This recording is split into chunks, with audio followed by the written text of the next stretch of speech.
le strict minimum. Yo, les gens, c'est le football, j'espère que vous allez bien, moi ça va. Alors aujourd'hui, on se retrouve pour une nouvelle vidéo, débrief du match entre le PSG et OCR pour le compte de la 6e journée de Ligue 1, victoire 2-0. Dans un match où on aurait pu être plus efficace, mais bon, ça va, ça va. Pour la distribution d'interaction des pouces bleus, on est parti, let's go, et on va commencer directement par deux blessés encore une fois. Enfin, un blessé de sûr, c'est Clara, qui est sorti après s'être touché le haut de la cuisse en fin de première période. Il est sorti à la mi-temps. J'espère que ça va pas être très grave, mais c'est un nerf musculaire, donc bon, à voir. Et je pense que ce qu'on n'a pas compris tous, tous les Parisiens, ce qu'on n'a pas compris, c'est la sortie de Vitinha. Alors ok, il a été appelé par les médecins, d'accord, mais, enfin il a été appelé par, pardon, il est sorti, il était surpris, il a parlé au médecin, excusez-moi, il a parlé au médecin. Et les médecins, ils ont juste parlé, ils ont juste échangé, ils ne sont pas précipités pour aller le voir, ils ont fini de parler, il est parti s'asseoir sur le banc, et eux aussi. Alors, est-ce que c'est un changement tactique? Est-ce que c'est un changement à la Luis Enrique? Je ne sais pas. Je ne sais pas.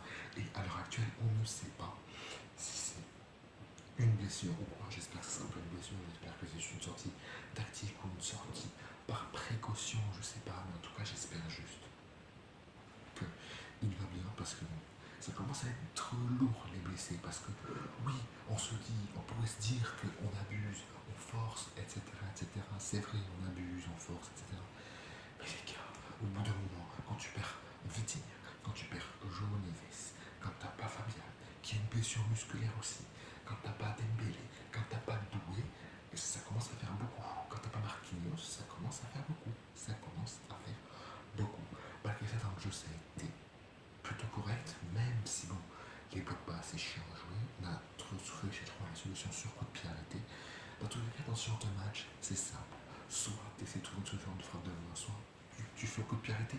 On n'a pas le choix de se remettre sur coup de pied arrêté. Par contre, Gonzalo Ramos, qu'est-ce qu'il est nul, Gonzalo Ramos. Il est nul à chier. Il pue la merde. Il est exécrable. Il est merdique. Il est merdique, ce mec. Il est merdique. Il pue la merde. Il pue la merde.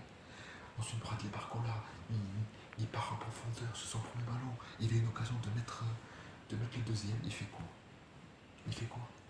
Tu sais, il a juste à lâcher un petit lob, tu sais. Non. Il rate son contrôle. Du coup, ça ne va pas trop loin. Et Donovan Bradley fait la bonne sortie. Au bon moment. Barcola, c'est bien, mais la finition, on souffle la finition. La finition de Barcola, on souffle vraiment. Très bon match aussi également au milieu de terrain de Seny Mayoulou, qui a été très bon aujourd'hui, percutant, qui avançait avec la balle, qui arrivait à faire des percées. Et Seny Mayoulou a été très bon dans ce match. Tout comme la paire Zabarani-Beraldo a été très très bonne dans ce match aussi. Ils ont été très bons tous les deux. Et ça ne me choquerait pas, finalement, quand j'ai vu le match de Beraldo, ça ne me choquerait pas qu'il soit titulaire contre le Barça.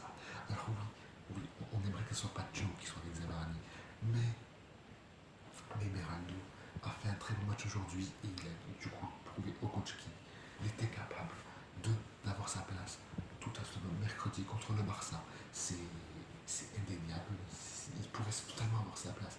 Zabarani a fait un très bon match également, premier buteur, donc son premier but au PSG également. Ensuite, on a eu les entrées de deux Titi Njantou et Jean-Gilles ou Jean-Gilles, je sais pas comment ça se dit. Jean-Gilles qui était bon, bonne entrée, bon, sans plus, parce que c'est normal, c'est un forme de match pro, etc. Par contre, Njantou, super entrée. Njantou, super entrée. Il me hype de fou.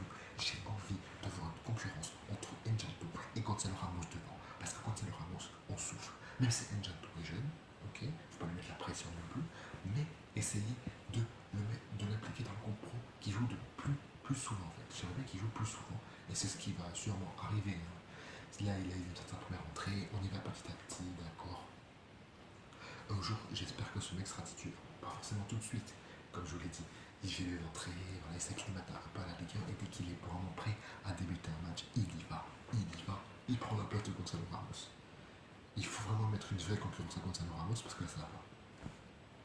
Il rate trop devant. Je comprends pas comment même il fait 90 minutes ce mec. Je sais pas comment il fait 90 minutes. Je ne sais pas.